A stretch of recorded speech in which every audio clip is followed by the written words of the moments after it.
लेकिन बाबर आजम से ये सवाल बनता ज़रूर है कि जब साकिब अल हसन ने अपने हाथ से बॉल छोड़ी नहीं थी तो फिर पहले आप स्वीप मारने कैसे चले गए।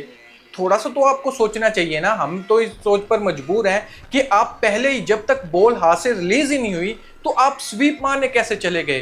क़यामत के दिन अफगानिस्तान से सवाल होगा, इंडिया से सवाल होगा और ईरान से सवाल होगा कि आपका पड़ोसी पाकिस्तान भूखा क्यों मरा। दानिश कनेरिया, कुछ तो एहसास करो। पाकिस्तान है, आप पाकिस्तान में रहते हो, एक पाकिस्तानी हो, फिर आप ऐसे ऐसे स्टेटमेंट पास कर रहे हो। पाकिस्तान को किसी फील्ड में तो तरक्की करने दो, किसी फील्ड में भी आप लोगों ने तरक्की नहीं करने देनी। कुछ तो शर्म और लिहाज करो। इतना बड़ा स्टेटमेंट देने से पहले थोड़ा बहुत तो सोच लेते। पाकिस्तान ने आपका क्या बिगाड़ा है। दानिश कनेरिया का कहना है चैंपियन ट्रॉफी खेलने इंडियन टीम पाकिस्तान ना आए। अगर मेरा माने तो इंडियन टीम को पाकिस्तान नहीं आना चाहिए, कहीं बाहर जाकर खेले, हाइब्रिड मॉडल पर खेले, लेकिन पाकिस्तान में आकर ना खेले। ये दानिश कनेरिया का स्टेटमेंट है। इस शेर में शायर साफ साफ ये कहना चाहता है कि खुदा के लिए मुझे पाकिस्तान से निकाल लिया जाए, मुझे इंडिया की नेशनैलिटी दी जाए, मैं पाकिस्तान में नहीं रहना चाहता। दानिश कनेरिया ने सिर्फ और सिर्फ इस चैंपियन ट्रॉफी के बारे में स्टेटमेंट नहीं दिया, इसने एक और पाकिस्तान के हक में तो स्टेटमेंट जाहिर बात है दानिश कनेरिया कभी देता भी नहीं है।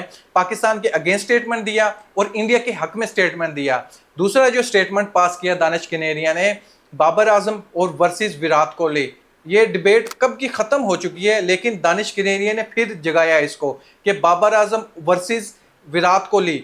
जब भी बात होती है मेरा मीटर घूम जाता है, मैं पागल होने को हो जाता हूं। ये बात क्यों की जाती है। आप मेरे से सवाल करने से पहले ये पूछ लेते कि ऐसा सवाल करना चाहिए या नहीं करना चाहिए, क्या इसका इम्पैक्ट पड़ेगा मेरे दिमाग पर। दानिश कनेरिया ने साफ साफ कहा है। दानिश कनेरिया का कहना था कि विराट कोहली ग्लोबल स्टार है, जबकि हम बाबर आजम की तरफ देखते हैं, पाकिस्तान का भी वो ब्रांड नहीं है, पाकिस्तान का भी वो स्टार नहीं है जैसी उसकी करंट परफॉर्मेंस है। और कहते हैं कि बाबर आजम के बारे में मुझसे कोई सवाल करे ना, क्योंकि मुझे अच्छा नहीं लगता बाबर आजम, उसकी बैटिंग नहीं है, सेल्फिश वो प्लेयर है। इतने इतने बड़े बड़े उसने स्टेटमेंट दिए थे। लेकिन रिसेंटली परफॉर्मेंस पर हम ज़रा से भी गौर करें, ये क्लिप आप देख ही रहे होगे बाबर आजम का, जब साकिब अल हसन बाबर आजम को बॉल करवा रहे हैं। अभी एक किंग जिसको माना जाता है, एक ग्रेट बैट्समैन जिसको माना जाता है, वो बॉलर के हाथ को भी रीड कर रहा होता है। बॉल को तो वो रीड कर रहा होता है, लेकिन बॉलर्स के हाथ को भी रीड कर रहा होता है। लेकिन बाबर आजम से ये सवाल बनता ज़रूर है कि जब साकिब अल हसन ने अपने हाथ से बॉल छोड़ी नहीं थी तो फिर पहले आप स्वीप मारने कैसे चले गए। थोड़ा सा तो आपको सोचना चाहिए ना। हम तो इस सोच पर मजबूर हैं कि आप पहले ही जब तक बॉल हाथ से रिलीज ही नहीं हुई तो आप स्वीप मारने कैसे चले गए।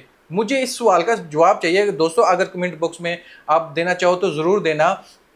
साकिब अल हसन सिर्फ यही देख रहे थे कि बाबर आजम क्या करने की ट्राई कर रहे हैं, और वक्त से पहले ही वो कोशिश कर रहे हैं। बॉल हाथ से रिलीज नहीं हुई और बाबर आजम बनने चले यूनुस खान। यहीं से हमें पता चल जाना चाहिए बाबर आजम की करंट परफॉर्मेंस कैसी है। उसका माइंड लगता गेम में है ही नहीं। अगर गेम में होता, फील्ड में उसका माइंड होता, तो वो कभी भी बॉल रिलीज से पहले ये अपने माइंड में ना सोच लेते कि मैंने इसको स्वीप से आउट खेलनी है, मैंने इसको स्ट्रेट मारना है, कवर ड्राइव मारनी है।